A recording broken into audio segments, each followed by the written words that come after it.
last cold after that run last weekend. Do you know why I came down with a cold? I don't usually catch colds, so when I do, it always feels so disappointing, like my body's not as strong as I want it to be. But do you know why? You're smart people. I think you can figure out the reason why.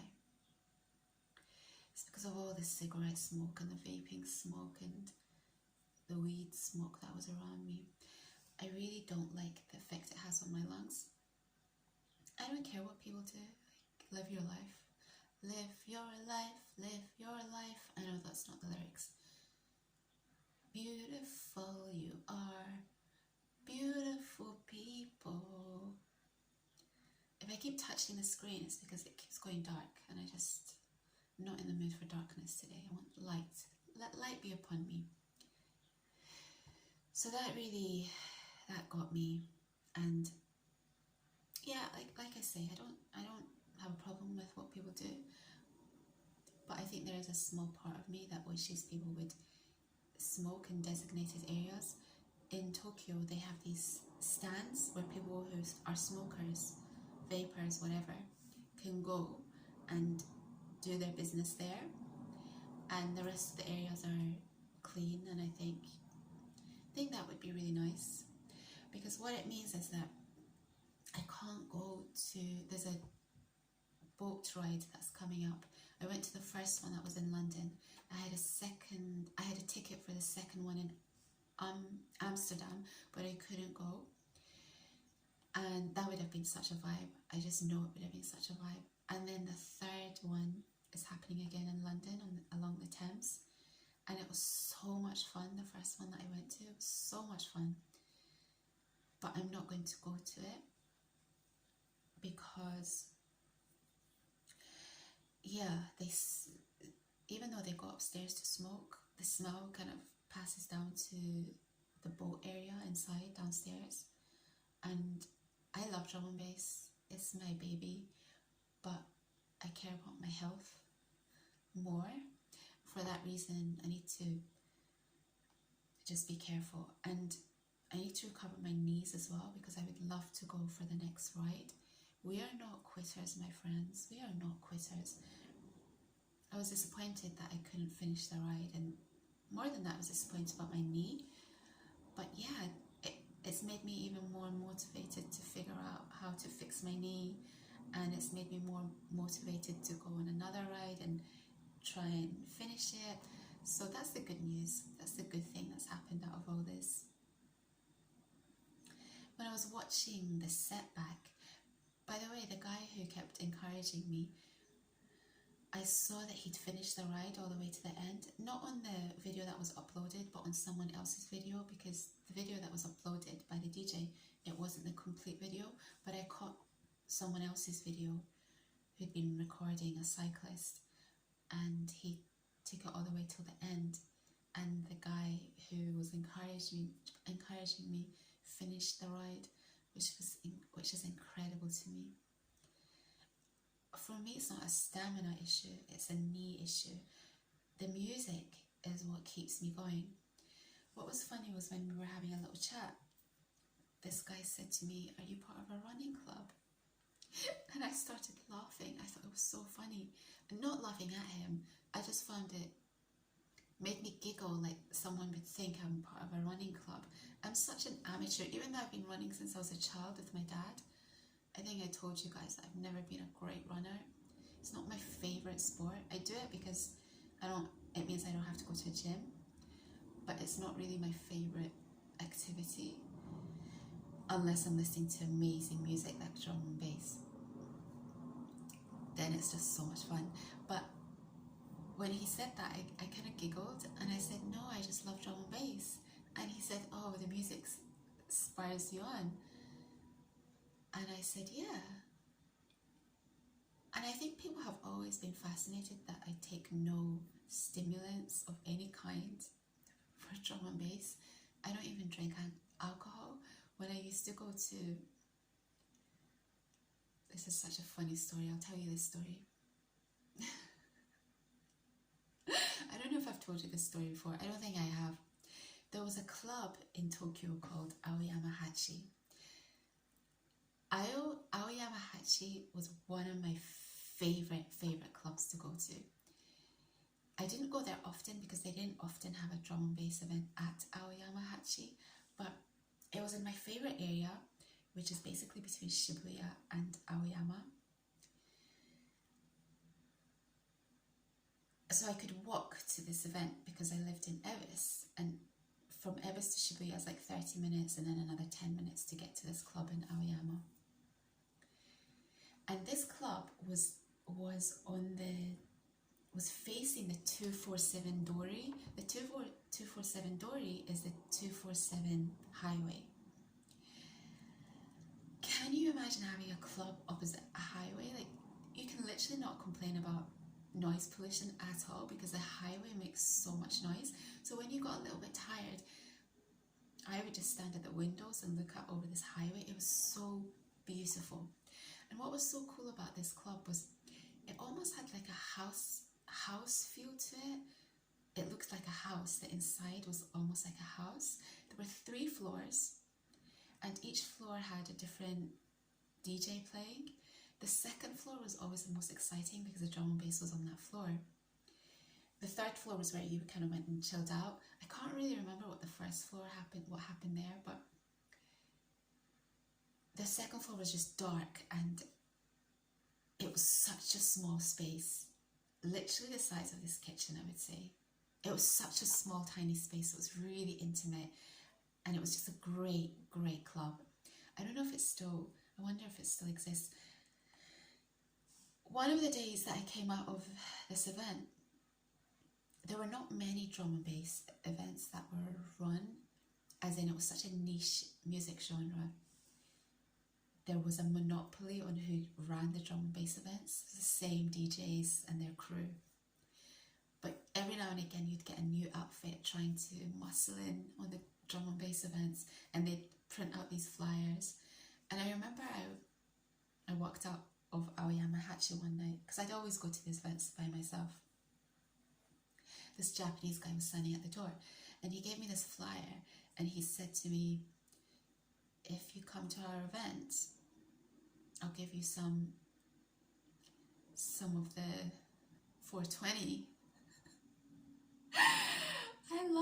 I laughed and I said, I don't smoke. But inside I was thinking, firstly, should I be offended that he thinks that I smoke? Do I look like a smoker? Do I look like a weed smoker? But it wasn't even that. It was like, I was thinking, you didn't even have to say that to me. I would just turn up. I'll turn up to any drum and bass event as long as the DJ is good. So I laughed and I said, I don't smoke, but I will come to your event. I can't remember if I did go to their event or not, but I found that so funny. And you know, smoking the 420 in Japan it's such a serious thing. If you're caught, the ramifications are really huge. Also, the street price, I don't know why I know this stuff, but I do. The street price of it is 6 times, back then anyway, it was 6 times the value of what it is in the UK. So if you knew someone who smoked, I don't know where I'm going with this. I did know a couple of people. I knew an MC who actually pulled me up. I've got another story. Remember the first night I went out in Tokyo? First time ever. I think I'd landed in Tokyo on a Tuesday or a Wednesday, and I went to a club on a Saturday. And that was it. I knew I was going to be there for longer than 1 year. It wasn't a drum and bass event. It was a dance hall, raga, reggae type event. And there was this beautiful Japanese MC there, and I really liked him. I think I'd instantly realised how beautiful Japanese men were when I landed in the country, but it was when I was at that night at this club that I just realised how beautiful Japanese men were. He looked like a samurai with these cheekbones, and his style, he was so cool. He had a little bit of facial hair, beautiful almond-shaped eyes. He was really attractive. So we were joking about something, and I said, "Oh, do you smoke?" Meaning the 420. And he pulled me up on it. And Japanese people, later on I realized that Japanese people never ever pull you up on anything. They're very diplomatic. They like to keep the harmony. But in his very gentle Japanese way, he said, "You mustn't talk about this stuff in public because it can get you into a lot of trouble." And I took that on board. I don't mind being schooled and being taught the ways of the land, because obviously I want to keep myself safe. And I appreciated that. And to this day, I remember him, not only because he was my first crush, I guess, in Japan, but also because, and he was such a nice guy. We hung out a couple more times after that. Nothing could happen because the language barrier was just so huge. But yeah, great guy. Why did I mention this? Yes, it's quite a serious thing if you're smoking in Japan, and I didn't want any part of it, because I firstly because I don't smoke, but also I don't want to get deported, right? Please keep trouble away from me. But yeah, that made me laugh so much when that guy said that, because I thought, you just have to say to me, would you like to come to our drum and bass event? Here's a flyer, you'll get in free, that's it. That's all you had to say to me. Yeah, this is what I was trying to say to you. I didn't even come on to talk about this. Sometimes my memory pulls out these incredible moments, and yeah, I just wasn't expecting to talk about this at all.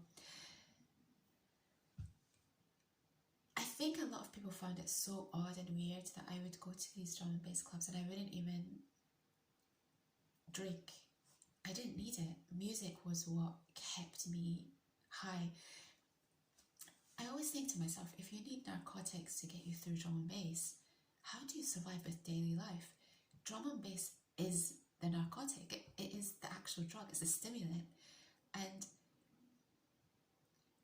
if you can't be high on just the music when you're listening to drum and bass, daily life must be such a drudgery. So that's my little story about that.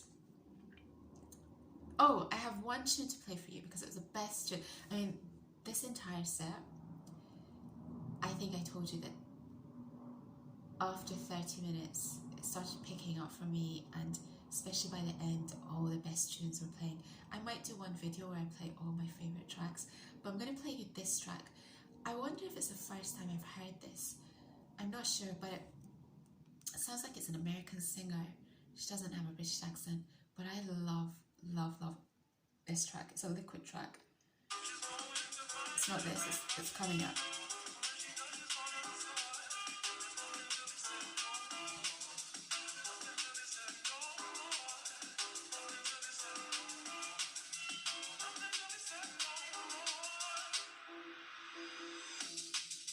Did I tell you how beautiful London is?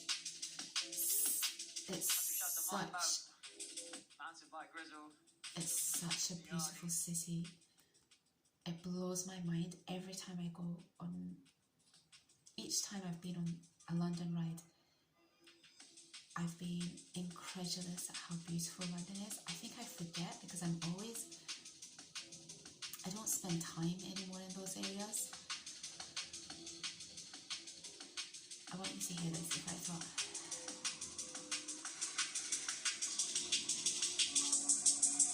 Looking for somebody like you.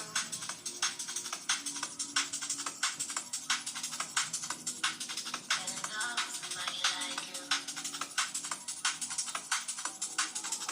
And to start off brand new. You know that I gotta stay true. Looking for somebody like you.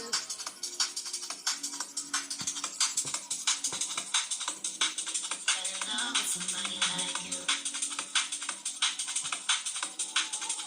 and start off brand new. You know that I gotta stay true. Somebody like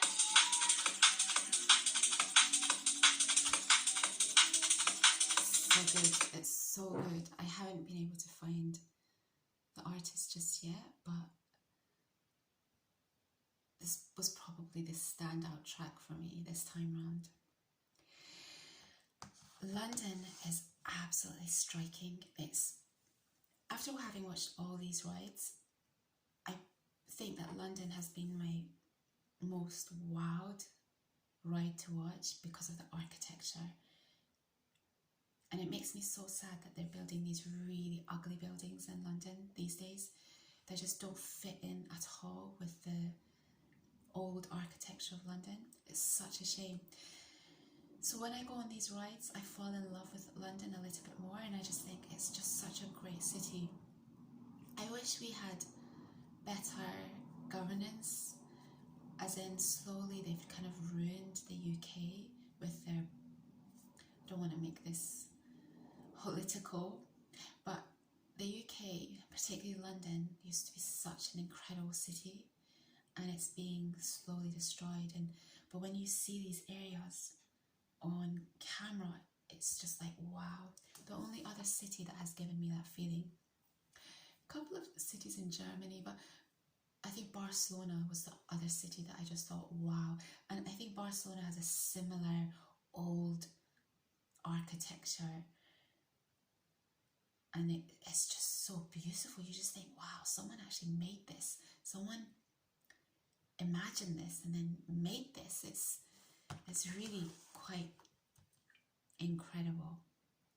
I made some notes because I thought I'll forget everything. Oh, do you know what was funny? Did I mention the drum and bass boat ride? Oh, I don't think I did. I don't know if I'm repeating myself, but because I came down with this cold and I'm out in the open air with these people, I thought I really can't afford to go to the drum and bass boat ride that's coming up.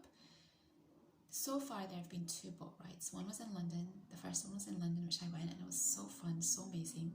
The second one was in Amsterdam, and I had a ticket for it, but I couldn't go to Amsterdam, so I think that would have been such a vibe.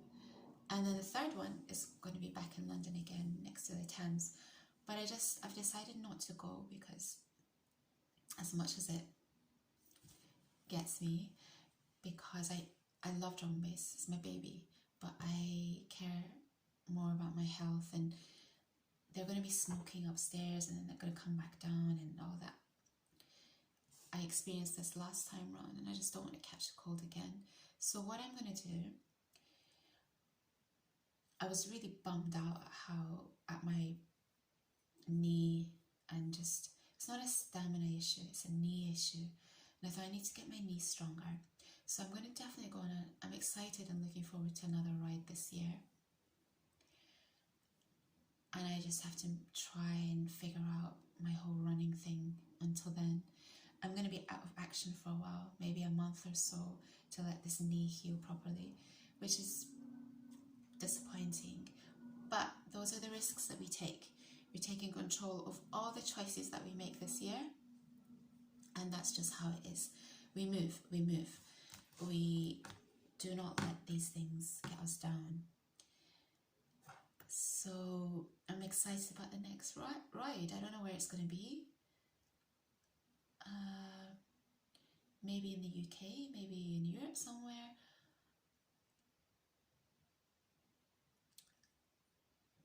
Definitely no Brighton though.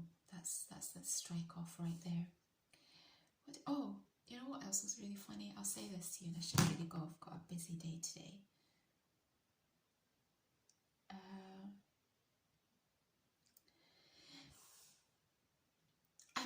I think when I went on the first London ride, I don't have anything to talk about with you guys. Nothing serious anyway. I'm trying not to watch anything serious. I want my brain to be just relaxed so that I can focus on myself. So this is why the past few videos haven't been particularly challenging, maybe you could say. It's just stuff that's going on with me. I hope you don't mind.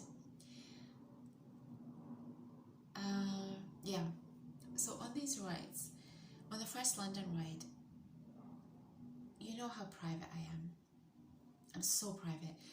To be on here is miraculous because I spent my whole entire life trying to avoid having my privacy compromised in any way. Huge regret, because it meant that in Japan I could have been vlogging in Japan. It would have been so good. My life was interesting back then, but I didn't want to lose my privacy. Yes, I had a fashion blog, but I wasn't speaking, I wasn't talking. See, when you're afraid of things, I think I was so afraid of losing my privacy, and that fear has cost me. So we live and learn. Even so, being on here, because I was filming whilst these rides were happening back then, I was still maintaining my privacy to some extent. I went on this first London drum and bass ride, and every single person had their phones, like streetwalkers, plus the riders, just recording this whole thing. And there was a moment and I just thought, oh my God, I'm on every single person's phone. Not only British people, but tourists. Everyone has me on their phone. And so it was at that moment I just had to let go and just be like, whatever, it is what it is. Having said that, I still try and avoid being on camera, partly because, again, it's my privacy, but also I think it's just respectful to the DJ to have different people being near him. I think when you have the same people near him all the time, it takes away less than 10% of storage. It takes away, you want to see new people coming and going into the shot. And also I think he's the focus should be on him. He's the DJ. It's all about him, really.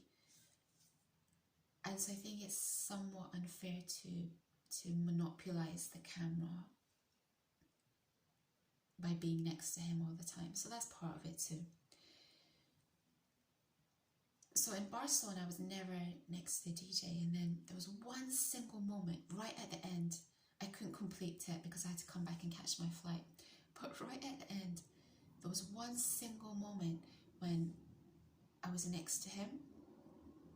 Briefly, like 2 minutes. Literally, it was like 2 minutes, and then he passed, or I went forward.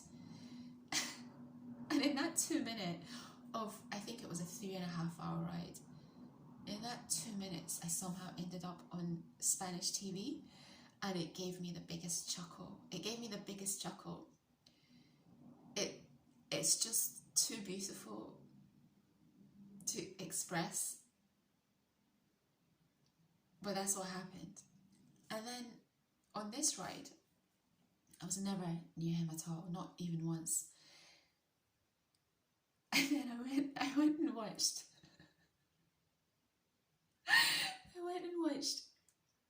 One of his posts. I think it was on Facebook. I don't have Facebook, but you can still access videos on Facebook if you don't have Facebook.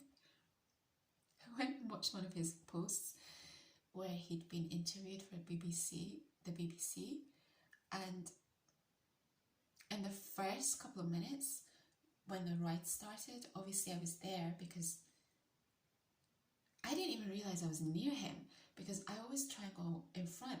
But weirdly, there's this one point right at the beginning of the ride, literally in the first 1 minute, where he's starting to go forward, and they've caught me on BBC London. And so that's two news channels I've been caught on. And luckily my cap's pulled down low, but still, I find these kind of things really humorous. The more I try to avoid being on camera, the more it seems to come to me. Hilarious. So yeah, that's my story. Oh, before I go, I'm going to say one other thing.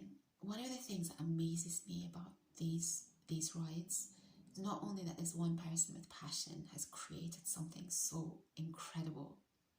You know, I saw a comment from a guy in America, in Maine, who's watching these rides. In Maine, our world is just becoming tiny in that we just know each other so well. And I love this. This is what I love about Gen Z and how they've created this environment.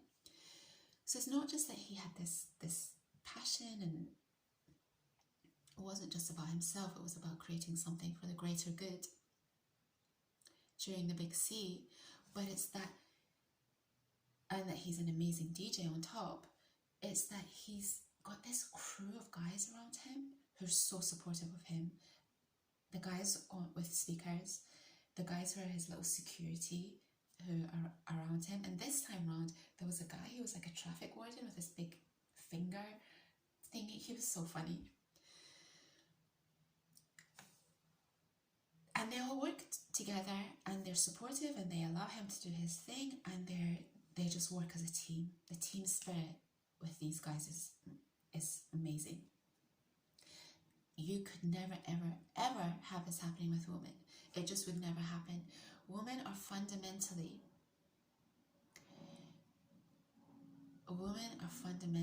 not cut out for this type of team-spirited nature, because women cannot let one person have the shine. Their jealousy would just, their lack of logic, and I say that as a woman, their lack of logic, as in we're doing this for the greater good. It's fine that one person has the limelight, we're working as a team. Women cannot work like that. They cannot. And this is why when you think about all the things that have been created or done, it's all by men, because women they have this, I think it's the one quality about women that really holds them back and prevents them from achieving amazing things. There are other qualities as well, as in this guy has to be technically minded to be able to create this bike on this DJ set on a bike. He's also got to be technically minded to want to learn how to DJ. Of course there are female DJs, but yeah, the best DJs are men.